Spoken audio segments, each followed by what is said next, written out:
Bonjour et bienvenue. Aujourd'hui, on va décoder ensemble un langage que tout le monde utilise dans le commerce international, mais que très peu de gens maîtrisent vraiment, les Incoterms 2020. C'est tout simplement les règles du jeu qui régissent des milliards d'euros d'échanges chaque jour. Alors, une incompréhension qui coûte cher. Il faut s'imaginer que derrière chaque expédition internationale, que ce soit un tout petit colis ou un porte-container entier, il y a des enjeux financiers et logistiques colossaux. Et là, la moindre petite erreur peut avoir des conséquences absolument énormes. Ça peut paraître un peu fou comme question, non? Et pourtant, la réponse est un grand oui. 3 petites lettres, un simple acronyme comme FOB ou DDP peuvent littéralement faire la différence entre une transaction réussie et un véritable cauchemar logistique. Parce que, soyons clairs, mal interpréter un Incoterm, ce n'est pas juste une petite erreur administrative. Non, les conséquences sont bien réelles et elles font mal. Des retards qui bloquent toute la chaîne, des litiges qui peuvent coûter une fortune et parfois même la rupture pure et simple d'un contrat. Bon, la bonne nouvelle dans tout ça, c'est qu'il existe heureusement une solution pour éviter ce chaos. C'est une sorte de langage universel du commerce, les fameux Incoterms. Et on va voir ensemble ce que c'est très concrètement. Alors, Incoterm, ça veut dire International Commercial Terms. En gros, c'est un ensemble de 11 règles reconnues absolument partout dans le monde. C'est du sérieux, hein. C'est publié par la Chambre de commerce internationale. Et leur mission est hyper simple mais cruciale. Dire clairement qui fait quoi, qui paie quoi, et surtout qui assume le risque à chaque étape. Dans les faits, ces règles, elles répondent à des questions super importantes.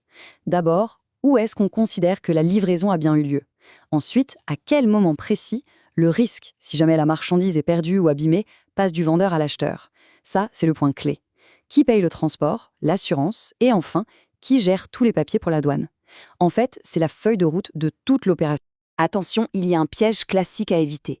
Beaucoup de gens pensent que les Incoterms fixent le prix des produits ou les conditions de paiement. Pas du tout.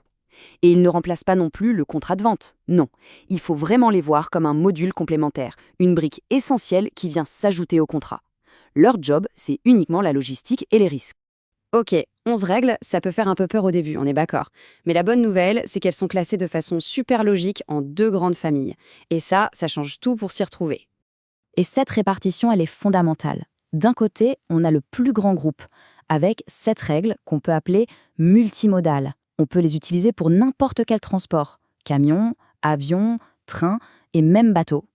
De l'autre côté, on a un groupe plus petit, avec 4 règles exclusivement pour le transport par mer ou par voie fluviale. Ce sont un peu les règles historiques du commerce maritime. Alors le vrai secret, ce n'est pas d'apprendre les 11 acronymes par cœur, non.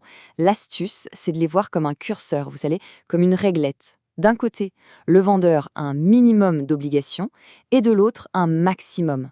Et ce curseur déplace la responsabilité, les coûts et les risques entre les deux parties. Pour bien comprendre, regardons les deux extrêmes. D'un côté, on a les XW, pour Ex-Works. Là, c'est le service minimum pour le vendeur. Son seul travail, c'est de préparer la marchandise dans son entrepôt. C'est tout. L'acheteur doit tout gérer derrière.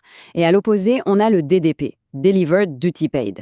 Là, c'est le vendeur qui s'occupe de tout, absolument tout, jusqu'à l'arrivée à destination. L'acheteur n'a plus qu'à attendre.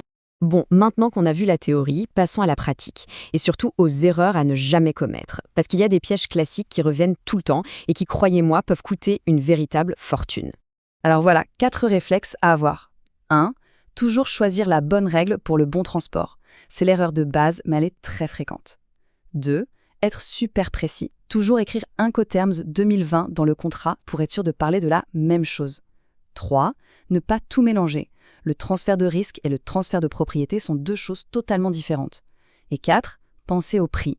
L'Incoterm a un impact direct sur les coûts, donc il doit être intégré au calcul du prix final. Et ce n'est pas juste pour faire peur. Dans le business international, chaque imprécision, chaque petit malentendu, ça se paye cash. Bien connaître les Incoterms, aujourd'hui, ce n'est plus une option, c'est une nécessité financière.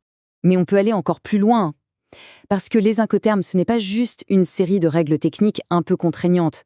Quand on les maîtrise vraiment, ça devient un puissant avantage stratégique, un vrai levier de performance.